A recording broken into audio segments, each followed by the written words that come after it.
আজ 7 ফেব্রুয়ারি শনিবার জানাবো আজকের বাছাই করা গুরুত্বপূর্ণ 25টি তাজা সংবাদ। শুরুতেই দেখে নেব আজকের সংবাদ শিরোনাম। প্রতিদিন নিয়মিত সঠিক খবর পেতে হলে আমাদের এই চ্যানেল সাবস্ক্রাইব করে আমাদের পাশে থাকুন আর ভিডিওতে একটি লাইক করতে একদমই ভুলবেন না। বাদ যেতে পারে নাম, শুনানিতে কয়েক হাজার ভোটারকে চিহ্নিত করেছে কমিশন। সুপ্রিম কোর্টে পশ্চিমবঙ্গ নিয়ে অসন্তোষ। লক্ষ্মীর ভান্ডারে 26-এর বাজি, তৃণমূল কত আসন পাবে ফুরফুরে মেজাজে জানালেন কেষ্ট। নির্বাচন দেখে নয় মানুষের কথা ভেবে প্রকল্প করেন মমতা বন্দ্যোপাধ্যায়, দাবি তৃণমূলের। ভাতা বাড়লেও খুশি নন তৃণমূল বিরোধী আশাকর্মীরা, কাজ বন্ধ রেখে আন্দোলন। পথ দুর্ঘটনায় স্ত্রী ও 9 মাসের সন্তানের মৃত্যু, দেহ মর্গে রেখে এসআইআর শুনানিতে শিক্ষক। ডিএ ইস্যুতে রিভিউয়ের পথে রাজ্য, আন্দোলনে নামার হুঁশিয়ারি সংগ্রামী যৌথ মঞ্চের। আইএসএফ জোটে ক্ষুব্ধ ফরওয়ার্ড ব্লক, ফ্রন্টের বৈঠক বয়কট নেতৃত্বের। ধর্ষককে সমর্থন নিয়ে বিজেপিকে কটাক্ষ তৃণমূলের, মালব্যর মন্তব্যে বিতর্ক। এসআইআর নিয়ে মমতা বনাম নির্বাচন কমিশন সংঘাত তীব্র, সুপ্রিম কোর্টেও প্রতিধ্বনি। 26-এ তৃণমূল কত আসন পাবে কেষ্টর ইঙ্গিতে জল্পনা তুঙ্গে। ভোটার তালিকা শুনানির আগেই বাতিল 50,000 নাম, কারাবাদ কেন প্রশ্ন। আরজিকর দুর্নীতি মামলায় ইডির প্রথম চার্জশিটে সন্দীপ ঘোষের নাম। মোদির সন্তান মন্তব্য ঘিরে শুভেন্দু উদয়ন তুমুল বাকযুদ্ধ বিধানসভায়। আমরা ক্রিমিনাল নই, অগ্নিমিত্রার মন্তব্যে ফিরহাদের তীব্র প্রতিক্রিয়া, হইচই। সংসদে মোদির বদলে মমতার নাম উচ্চারণ, কুণালের কটাক্ষ সুকান্তকে। আরজিকর দুর্নীতি মামলায় প্রথম চার্জশিট পেশ, সন্দীপ সহ কারা তালিকায়। অতিরিক্ত কাজের চাপে বিএলওর হৃদরোগে মৃত্যু, মুর্শিদাবাদে উঠছে প্রশ্ন। ক্ষমতায় এলে লক্ষ্মীর ভান্ডারে 3,000 টাকার প্রতিশ্রুতি বিজেপির। বিধানসভায় গর্বিত পুত্র মন্তব্যে শুভেন্দুকে কটাক্ষ, সরগরম অধিবেশন। ভোটের আগে 1,444 কেন্দ্রীয় পর্যবেক্ষকের ব্রিফিং শেষ, কড়া বার্তা কমিশনের। বিধানসভায় শুভেন্দু উদয়ন তুমুল বাকযুদ্ধ, ব্যক্তিগত মন্তব্যে উত্তাপ। মমতার বেকার ভাতা কি স্কুল ছুট কমাবে, শিক্ষাক্ষেত্রে নতুন জল্পনা। বাংলায় 294 আসনেই একা লড়বে কংগ্রেস, জোট জল্পনার ইতি। ভোটার তালিকা প্রকাশ পিছোতে পারে, রাষ্ট্রপতি শাসনের ইঙ্গিত শুভেন্দুর। অন্তর্বর্তী বাজেটে লক্ষ্মীর ভান্ডার 3,000-এর প্রতিশ্রুতি বিজেপির, বিতর্কের মধ্যেই 500 টাকা বাড়ল লক্ষ্মীর ভান্ডার, ভোট অঙ্কে নতুন সমীকরণ। লক্ষ্মীর ভান্ডার নিয়েই ভোটের বাজি, তৃণমূল কত আসন পাবে কেষ্টর ইঙ্গিত। যিনি প্রথম ফাঁস করেছিলেন আরজিকর দুর্নীতি, সেই আক্তারের বিরুদ্ধেই গ্রেফতারি পরোয়ানা। মোদির ব্যাটা, মন্তব্যে শুভেন্দু বনাম উদয়ন উত্তাল বিধানসভা। আরজিকর দুর্নীতি মামলায় প্রথম চার্জশিট পেশ ইডির, মূল অভিযুক্ত সন্দীপ ঘোষ। এতক্ষণ শুনছিলেন সংবাদ শিরোনাম, এবার আসছি বিস্তারিত খবরে। রাজ্যে চূড়ান্ত ভোটার তালিকা প্রকাশের দিন পিছিয়ে যাচ্ছে, স্বাভাবিক নিয়মে রাষ্ট্রপতি শাসন জারি হয়ে যাবে, রিমাইন্ডার শুভেন্দুর। রাজ্যে বিশেষ সংশোধনী পর্ব এসআইআর নিয়ে রাজনৈতিক বিতর্ক নতুন উচ্চতায় পৌঁছেছে। চূড়ান্ত ভোটার তালিকা প্রকাশের সম্ভাব্য দিন পিছিয়ে যেতে পারে, এই আশঙ্কা ঘিরেই শুরু হয়েছে তুমুল রাজনৈতিক চাপানুতোর। বিরোধী দলনেতা শুভেন্দু অধিকারী দাবি করেছেন, যদি নির্ধারিত সময়ের মধ্যে নির্বাচন সংক্রান্ত সাংবিধানিক প্রক্রিয়া সম্পূর্ণ না হয় তবে স্বাভাবিক নিয়মে রাষ্ট্রপতি শাসন জারি হয়ে যাবে। এসআইআর প্রক্রিয়ার মূল লক্ষ্য ভোটার তালিকাকে হাল নাগাদ ও নির্ভুল করা। মৃত ভোটার, ভুয়ো নাম, একাধিক জায়গায় নিবন্ধন, এই ধরনের সমস্যাগুলি চিহ্নিত করতেই এই বিশেষ অভিযান চালানো হয়। নির্বাচন কমিশন জানিয়েছে, প্রক্রিয়া সম্পন্ন করতে মাঠ পর্যায়ে ব্যাপক যাচাই চলছে, তাই সময় কিছুটা বেশি লাগতে পারে। এই পরিস্থিতিতে শুভেন্দুর মন্তব্য রাজনৈতিক মহলে ব্যাপক আলোড়ন ফেলেছে। তার বক্তব্য, যদি সাংবিধানিক সময়সীমা মেনে ভোটার তালিকা প্রস্তুত না হয় তাহলে তা প্রশাসনিক ব্যর্থতা হিসেবে গণ্য হতে পারে। শাসক দল অবশ্য এই মন্তব্যকে ভয় দেখানোর রাজনীতি বলে অভিহিত করেছে। তৃণমূলের দাবি, নির্বাচন কমিশনের কাজ স্বাধীনভাবে চলছে এবং বিরোধীরা অযথা বিভ্রান্তি ছড়াচ্ছে। তাদের মতে ভোটার তালিকা সংশোধন একটি নিয়মিত প্রশাসনিক প্রক্রিয়া, এর সঙ্গে রাষ্ট্রপতি শাসনের হুমকির কোনো সম্পর্ক নেই। সংবিধান বিশেষজ্ঞদের মতে রাষ্ট্রপতি শাসন জারি হওয়ার বিষয়টি অত্যন্ত জটিল, সাংবিধানিক প্রক্রিয়ার সঙ্গে যুক্ত এবং শুধুমাত্র ভোটার তালিকা সংশোধনের বিলম্ব তার একমাত্র এবং শুধুমাত্র ভোটার তালিকা সংশোধনের বিলম্ব তার একমাত্র কারণ হতে পারে না। তবে রাজনৈতিক বার্তা হিসেবে এই মন্তব্য যথেষ্ট তাৎপর্যপূর্ণ।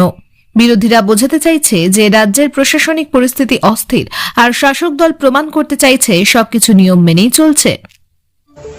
জোট জল্পনার অবসান। বাংলায় 294 আসনেই একা লড়ার সিদ্ধান্ত কংগ্রেসের। পশ্চিমবঙ্গ রাজনীতিতে বহুদিন ধরেই কংগ্রেস কোন পথে হাঁটবে তা নিয়ে জল্পনা চলছিল।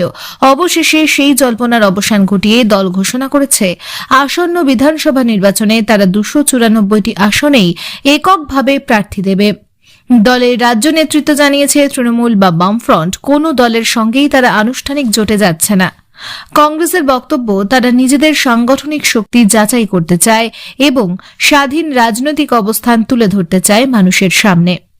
এই সিদ্ধান্তে রাজ্যের বিরোধী রাজনীতিতে নতুন সমীকরণ তৈরি হয়েছে।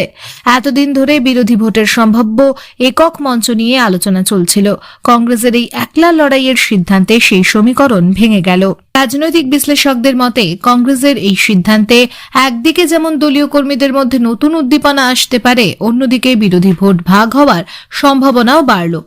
তৃণমূল শিবির ইতিমধ্যেই কটাক্ষ করে বলেছে এই সিদ্ধান্তে বিজেপি লাভবান হবে। কংগ্রেস অবশ্য বলছে দীর্ঘমেয়াদে নিজেদের সংগঠন শক্তিশালী করাই তাদের লক্ষ্য। তারা চাইছে গ্রাম ও ব্লক স্তরে নিজেদের উপস্থিতি বাড়াতে।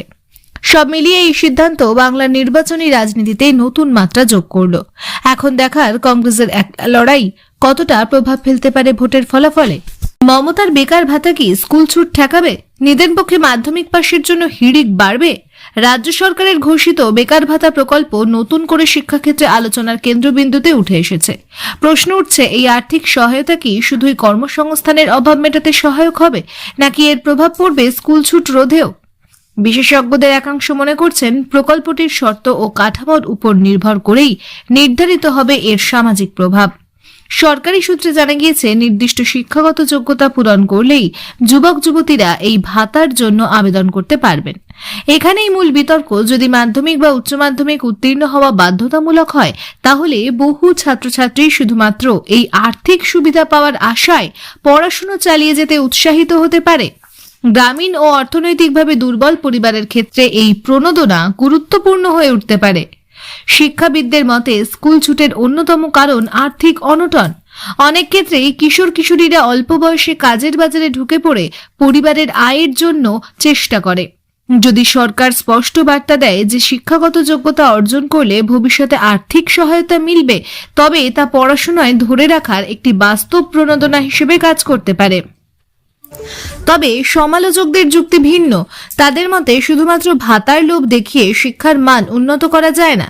প্রকৃত কর্মসংস্থানের সুযোগ তৈরি না হলে এই ভাতা নির্ভরতার সংস্কৃতি তৈরি করতে পারে।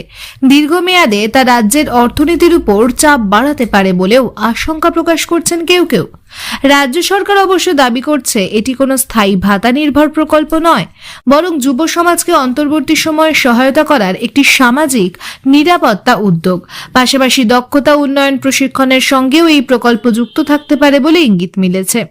সেই ক্ষেত্রে এটি শুধু অর্থ সাহায্য নয়, কর্মসংস্থানের প্রস্তুতিতেও সহায়ক হতে পারে। গ্রামের অভিভাবকদের একাংশ বলছেন, যদি সত্যিই শিক্ষাগত যোগ্যতার সঙ্গে এই ভাতা যুক্ত হয়, তাহলে অন্তত মাধ্যমিক পাশ করানোর দিকে পরিবারের আগ্রহ বাড়বে। বিশেষ করে মেয়েদের পড়াশোনা বন্ধ হয়ে যাওয়ার প্রবণতা কমাতে এটি ভূমিকা রাখতে পারে। সব মিলিয়ে বেকার ভাতা প্রকল্প এখন শুধু আর্থিক সহায়তার বিষয় নয়, বরং শিক্ষানীতির সঙ্গেও জড়িয়ে যাচ্ছে। ভবিষ্যতে এর বাস্তব প্রভাব কেমন হয় সেটাই এখন দেখার। ছেলে কার প্রশ্ন তুলে বিধানসভায় তুমুল বাকবিতণ্ডায় জড়ালেন শুভেন্দু উদয়ন। পশ্চিমবঙ্গ বিধানসভায় ফের উত্তেজনার পারদ চড়ল ব্যক্তিগত মন্তব্যকে কেন্দ্র করে। অধিবেশন চলাকালীন এক পর্যায়ে রাজনৈতিক তর্ক এমন জায়গায় পৌঁছে যায় যেখানে ব্যক্তিগত পরিচয় ও পারিবারিক ইঙ্গিত নিয়ে মন্তব্য ছড়া হয়। সেই থেকেই শুরু হয় তুমুল বিতণ্ডা, যার কেন্দ্রে ছিলেন বিরোধী দলনেতা শুভেন্দু অধিকারী ও তৃণমূল বিধায়ক উদয়ন গুহ। ঘটনার সূত্রপাত হয় এক নীতিগত ইস্যু নিয়ে আলোচনা চলাকালীন। বক্তব্য রাখতে গিয়ে দুই পক্ষের মধ্যে প্রথমে রাজনৈতিক মতবিরোধ দেখা দিলেও দ্রুত তা ব্যক্তিগত পর্যায়ে নেমে আসে। অভিযোগ, এক পর্যায়ে ছেলে কার জাতীয় মন্তব্য করা হয়, যা বিধানসভার পরিবেশকে উত্তপ্ত করে তোলে। এই মন্তব্যকে ঘিরেই দুই পক্ষের মধ্যে পাল্টাপাল্টি কটূক্তি হয়। পরিস্থিতি এমন পর্যায়ে পৌঁছয় যে একাধিক বিধায়ক নিজেদের আসন ছেড়ে এগিয়ে আসেন এবং তীব্র স্লোগানবাজি শুরু হয়। স্পিকার বারবার শান্ত থাকার অনুরোধ জানালেও কয়েক মিনিটের জন্য কার্যত অধিবেশন স্থগিত রাখতে হয়। বিধানসভার নিরাপত্তা রক্ষীরাও সতর্ক অবস্থানে ছিলেন। বিরোধী দলের অভিযোগ, শাসক দলের পক্ষ থেকেই প্রথমে কুরুচিকর মন্তব্য করা হয়। তাদের বক্তব্য, এই ধরনের ভাষা গণতান্ত্রিক প্রতিষ্ঠানের মর্যাদা নষ্ট করে। অন্যদিকে তৃণমূলের দাবি, বিরোধী শিবিরের উস্কানিমূলক বক্তব্যের জবাব দিতেই এই পরিস্থিতির সৃষ্টি। রাজনৈতিক বিশ্লেষকদের মতে নির্বাচনের আগে উত্তেজনা বাড়ার প্রতিফলনই বিধানসভার ভিতরেও দেখা যাচ্ছে। রাজনৈতিক ভাষা যত আক্রমণাত্মক হচ্ছে, ততই সংসদীয় শালীনতা প্রশ্নের মুখে পড়ছে। এই ঘটনার পর দুপক্ষের তরফেই সংবাদ মাধ্যমে আলাদা আলাদা ব্যাখ্যা দেওয়া হয়েছে। তবে স্পষ্ট, এই বিতর্ক বিধানসভার গণ্ডি ছাড়িয়ে রাজ্য রাজনীতির বড় আলোচ্য বিষয় হয়ে উঠেছে।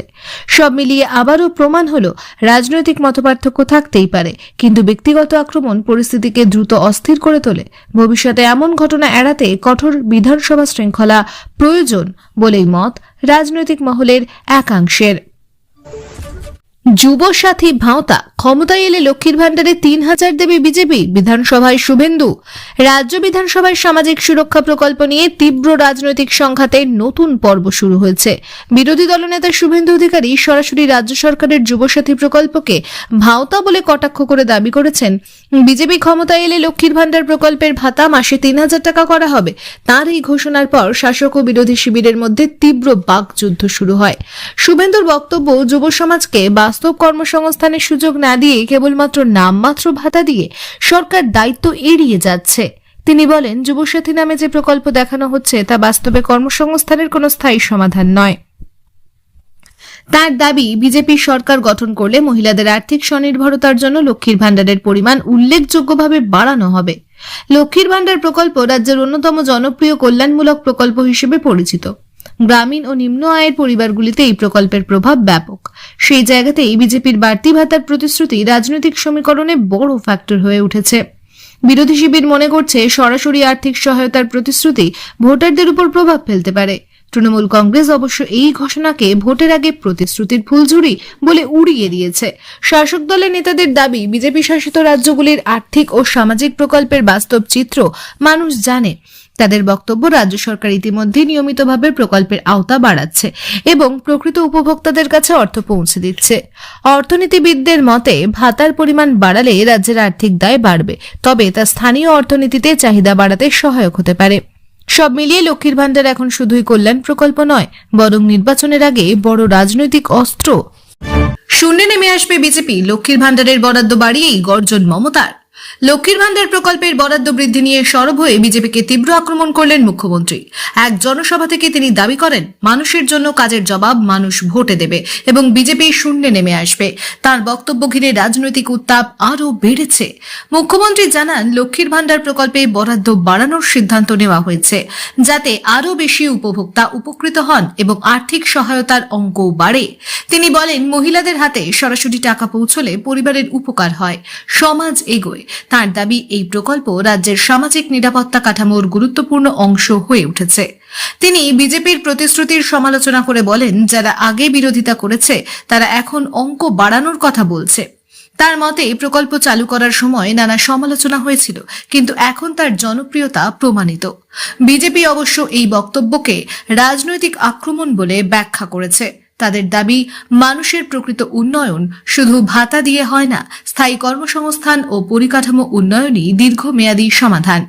তারা বলছে, ভোটের আগে ভাতা বাড়ানোর ঘোষণা নির্বাচনী কৌশল ছাড়া কিছু নয়। রাজনৈতিক বিশ্লেষকদের মতে, লক্ষ্মীর ভাণ্ডার এখন মহিলা ভোটারদের কাছে অত্যন্ত গুরুত্বপূর্ণ ইস্যু। সরাসরি নগদ সহায়তা প্রকল্পের প্রভাব গ্রাম থেকে শহর সব জায়গায় পড়েছে। ফলে বরাদ্দ বৃদ্ধি নিয়ে ঘোষণার রাজনৈতিক গুরুত্ব অনেক। অর্থনীতিবিদদের একাংশ সতর্ক করে বলেছেন, এই ধরনের প্রকল্পে বরাদ্দ বাড়ালে রাজ্যের আর্থিক চাপও বাড়বে। তবে রাজনৈতিকভাবে এই বার্তা তাৎক্ষণিক প্রভাব ফেলতে পারে, বিশেষ করে নিম্ন আয়ের পরিবারগুলির মধ্যে। সব মিলিয়ে লক্ষ্মীর ভাণ্ডার ঘিরে প্রতিশ্রুতির লড়াই এখন নির্বাচনের বড় কেন্দ্রবিন্দু। মুখ্যমন্ত্রীর শূন্যে নেমে আসবে বিজেপি মন্তব্য সেই রাজনৈতিক লড়াইকেই আরও তীব্র করে তুলল। নজরে সেই লক্ষ্মীর ভাণ্ডার, ক্ষমতায় এলে কে কত টাকা দেবেন, তরজায় হুমায়ুন শুভেন্দু টেক। তরজায় শুভেন্দু হুমায়ুন নওশাদ। পশ্চিমবঙ্গের রাজনীতিতে ফের কেন্দ্রে উঠে এলেও রাজ্যের অন্যতম জনপ্রিয় সামাজিক প্রকল্প লক্ষ্মীর ভাণ্ডার। বিধানসভা নির্বাচনের আগে এই প্রকল্পকে ঘিরে রাজনৈতিক তরজা এখন তুঙ্গে। কে ক্ষমতায় এলে কত টাকা দেওয়া হবে সেই প্রতিশ্রুতির লড়াইয়ে নেমেছেন তৃণমূল, বিজেপি এবং আইএসএফ সহ বিরোধী নেতারা। বর্তমানে লক্ষ্মীর ভান্ডার প্রকল্পের আওতায় সাধারণ শ্রেণীর মহিলারা মাসে নির্দিষ্ট আর্থিক সহায়তা পান, আর তপশিলি জাতি ও উপজাতি সম্প্রদায়ের মহিলারা পান তুলনামূলক বেশি অনুদান। রাজ্য সরকার এই প্রকল্পকে মহিলাদের আর্থিক স্বনির্ভরতার অন্যতম হাতিয়ার হিসেবে তুলে ধরে। তৃণমূল নেতৃত্বের দাবি, এই প্রকল্প গ্রামীণ অর্থনীতিকে চাঙ্গা করেছে এবং সরাসরি পরিবারের হাতে নগদ পৌঁছে দিয়েছে। কিন্তু ভোটের আগেই বিরোধীরা এই প্রকল্প নিয়েই পাল্টা প্রতিশ্রুতির রাজনীতি শুরু করেছে। বিরোধী দলনেতা শুভেন্দু অধিকারী সম্প্রতি একাধিক সভায় দাবি করেছেন, বিজেপি ক্ষমতায় এলে লক্ষ্মীর ভান্ডারের টাকার অঙ্ক দুগুণ করা হবে। তার বক্তব্য, মানুষকে ভিক্ষা নয়, সম্মানজনক আর্থিক সহায়তা দিতে হবে। যদিও তৃণমূল এই প্রতিশ্রুতিকে নির্বাচনী গিমিক বলে কটাক্ষ করেছে। অন্যদিকে আইএসএফ নেতা নওশাদ সিদ্দিকীও এই ইস্যুতে সরব।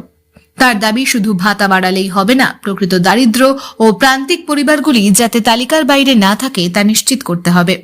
নওশাদের কথায়, অনেক প্রকৃত প্রাপকের নাম এখনো তালিকায় নেই। আগে স্বচ্ছ তালিকা, তারপর ভাতা বৃদ্ধির কথা বলুন। তৃণমূলের তরফে পাল্টা সুর চড়িয়েছেন একাধিক নেতা। তাদের বক্তব্য, প্রকল্প চালু করেছে রাজ্য সরকার, আর বিরোধীরা এখন শুধু ভোটের আগে প্রতিশ্রুতির বন্যা বইয়ে দিচ্ছে। শাসক দলের দাবি, বিজেপি শাসিত রাজ্যগুলিতে এমন সার্বজনীন মহিলা ভাতা প্রকল্প নেই, অথচ বাংলায় এসে বড় বড় প্রতিশ্রুতি দেওয়া হচ্ছে। রাজনৈতিক বিশ্লেষকদের মতে, লক্ষ্মীর ভান্ডার এখন শুধুমাত্র একটি সামাজিক প্রকল্প নয়, বরং তা হয়ে উঠেছে ভোটের বড় ইস্যু। গ্রামাঞ্চলে মহিলা ভোট ব্যাংকে এই প্রকল্পের প্রভাব যথেষ্ট। ফলে কে কত বাড়াবে, আদৌ বাড়ানো সম্ভব কিনা, আর্থিকভাবে কতটা বাস্তবসম্মত, সেই সব প্রশ্নের চেয়ে বড় হয়ে উঠেছে রাজনৈতিক বার্তা। সব মিলিয়ে বোঝা যাচ্ছে, আসন্ন নির্বাচনে লক্ষ্মীর ভান্ডার শুধু অর্থনৈতিক সহায়তা নয়, বরং রাজনৈতিক কৌশলের কেন্দ্রবিন্দু হয়ে উঠতে চলেছে। জোটে ফাটল দেখা দিলেও বিরোধী ঐক্যের ডাক সেলিমের, কংগ্রেসকে স্পষ্ট বার্তা। পশ্চিমবঙ্গের বিরোধী রাজনীতিতে জোট সমীকরণ নিয়ে অনিশ্চয়তার মধ্যেই ঐক্যের বার্তা দিলেন বামফ্রন্ট চেয়ারম্যান মোহাম্মদ সেলিম। কংগ্রেস আলাদা লড়াইয়ের ইঙ্গিত দেওয়ার পর রাজনৈতিক মহলে জল্পনা বাড়লেও সেলিম স্পষ্ট জানিয়ে দিয়েছেন, বিজেপি ও তৃণমূলের বিরুদ্ধে লড়াই করতে গেলে বিরোধীদের মধ্যে সমন্বয় জরুরি। সম্প্রতি প্রদেশ কংগ্রেস নেতৃত্ব ইঙ্গিত দিয়েছে, তারা রাজ্যে এককভাবে লড়াইয়ের রাস্তায় হাঁটতে পারে। এই অবস্থান সামনে আসতেই বাম শিবিরে কিছুটা অস্বস্তি তৈরি হয়েছে বলে রাজনৈতিক মহলের ধারণা। তবে প্রকাশ্যে সেলিম কড়া ভাষায় সমালোচনা না করে কৌশলী অবস্থান নিয়েছেন। এক সাংবাদিক বৈঠকে তিনি বলেন, বাংলার মানুষ বিকল্প চাইছেন। সেই বিকল্প শক্তিকে টুকরো টুকরো করে দিলে লাভ কার হবে সেটা সবাইকেই ভাবতে হবে। তার বক্তব্যে স্পষ্ট, কংগ্রেসকে সরাসরি আক্রমণ না করলেও তিনি বোঝাতে চাইছেন, আলাদা লড়াই করলে বিরোধী ভোট ভাগ হবে।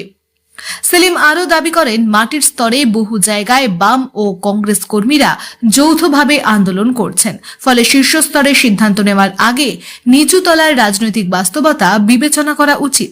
তিনি বলেন, মানুষের ইস্যুতে একসঙ্গে লড়াই হচ্ছে।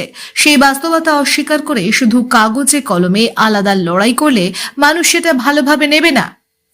রাজনৈতিক পর্যবেক্ষকদের মতে, বাম কংগ্রেস জোট অতীতে রাজ্যে গুরুত্বপূর্ণ ভূমিকা নিয়েছিল, যদিও সাম্প্রতিক নির্বাচনে তার বড় সাফল্য আসেনি। তবু বিজেপি ও তৃণমূলের বাইরের ভোট এক জায়গায় আনতে গেলে এই দুই শক্তির সমঝোতা এখনো প্রাসঙ্গিক বলে অনেকেই মনে করেন। কংগ্রেসের একাংশ অবশ্য মনে করছে, আলাদা লড়াই করলে নিজেদের সংগঠন পুনর্গঠনের সুযোগ মিলবে। তাদের যুক্তি, দীর্ঘদিন জোট রাজনীতির ফলে দলীয় স্বাতন্ত্র্য ক্ষতিগ্রস্ত হয়েছে। তবে বাম শিবিরের বক্তব্য, আদর্শগত লড়াইয়ের পাশাপাশি বাস্তব রাজনীতিতেও সমন্বয় দরকার। সেলিমের বার্তায় তাই দ্বিমুখী সুর, একদিকে ঐক্যের আহ্বান, অন্যদিকে পরোক্ষ সতর্ক বার্তা। তিনি স্পষ্ট করেছেন, বিজেপি ও তৃণমূলের বিরুদ্ধে লড়াইয়ে বিভক্ত বিরোধী শিবির মানুষের কাছে শক্তিশালী বিকল্প হিসেবে গ্রহণযোগ্য হবে না। ভোট যত এগিয়ে আসবে ততই এই জোট রাজনীতি নিয়ে আলোচনা আরো তীব্র হবে বলেই মনে করা হচ্ছে। আপাতত সেলিমের বার্তা পরিষ্কার, দরজা পুরোপুরি বন্ধ হয়নি, কিন্তু সিদ্ধান্ত নিতে হবে দ্রুত এবং বাস্তবতা মাথায়